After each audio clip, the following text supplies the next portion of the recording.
ഒരു മനോഹരമായ രാവിലെ നമ്മുടെ കുഞ്ഞ് സാര കണ്ണു തുറന്നു. അവൾ തന്റെ ചെറിയ ബട്ടർഫ്ലൈ സുഹൃത്തിനെ അന്വേഷിച്ചു. എവിടെയാ എന്റെ ബട്ടർഫ്ലൈ ഫ്രണ്ട് എന്ന് സാര ചിരിച്ചുകൊണ്ട് നോക്കി. അപ്പോഴേക്കും നമ്മുടെ ബട്ടർഫ്ലൈ പറന്നു വന്നു. ഗുഡ് മോർണിംഗ് സാര, ഇന്നൊരു സൂപ്പർ മാജിക് യാത്ര ഉണ്ട് എന്ന് സന്തോഷത്തോടെ പറഞ്ഞു. സാര തന്റെ ഷൂ ധരിച്ചു. ചിത്രശലഭം അതിന്മേൽ മാജിക് പൊടി വിതറി. അപ്പോൾ ഷൂ മുഴുവൻ മിന്നിത്തുടങ്ങി. സാറയും ഫ്ലട്ടറും തുള്ളിച്ചാടി.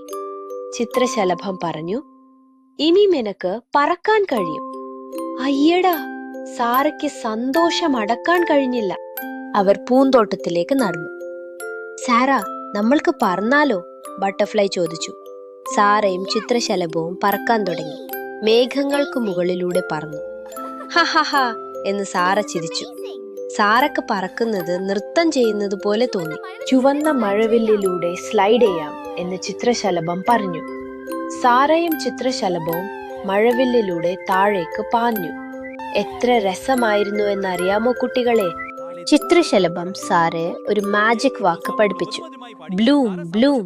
ഇത് പറഞ്ഞാൽ പൂക്കൾ നൃത്തം ചെയ്യും. സാറയ്ക്ക് വലിയ കൗതുകമായി. സാര ഉറക്കെ പറഞ്ഞു, ബ്ലൂം ബ്ലൂം. അപ്പോ പൂക്കൾ ചുറ്റി ചുറ്റി നൃത്തം ചെയ്യാൻ തുടങ്ങി. അടുത്തതായി അവർ ഭംഗിയുള്ള ഒരു മഴവില്ലിലൂടെ കയറി.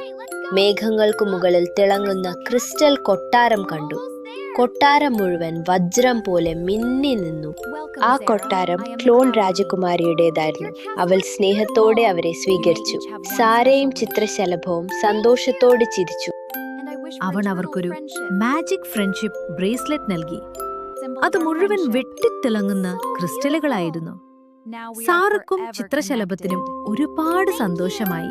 സൂര്യൻ അസ്തമിക്കുമ്പോൾ അവർ പർപ്പിൾ മഴവില്ലിലൂടെ സാറയുടെ വീട്ടിലേക്ക് മടങ്ങി.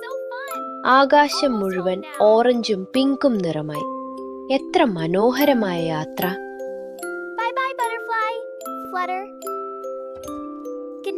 സാര കിടക്കയിൽ കിടന്നു. സാര മധുരമായി ഉറങ്ങി. അവളുടെ സ്വപ്നങ്ങളിൽ മഴവില്ലുകളും മാജിക്കും നിറഞ്ഞിരുന്നു.